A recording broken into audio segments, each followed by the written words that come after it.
On the coast of a bright, ancient sea lived a fisherman named Ismail. He was kind but very poor, and his luck had been as dry as the desert sand. Every day, he would cast his net 4 times. The first time, he pulled up only a bundle of tangled seaweed that smelled of mud and disappointment. The second time, his net was heavy, heavy, heavy.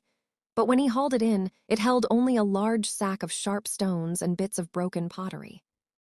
The third time, he caught a handful of bones and one very old shoe with a mossy lace. Ismail sighed, patched a small hole in his net, and prepared for his last cast. "Bismillah," he whispered, throwing the woven rope for the 4th and final time. When he pulled, the net felt strangely light, yet steady. Inside, there was a small, sealed jar of copper. Ismail shook the jar. He could hear a small, humming sound inside. Driven by curiosity, he used his fishing knife to scrape away the ancient, leaden seal.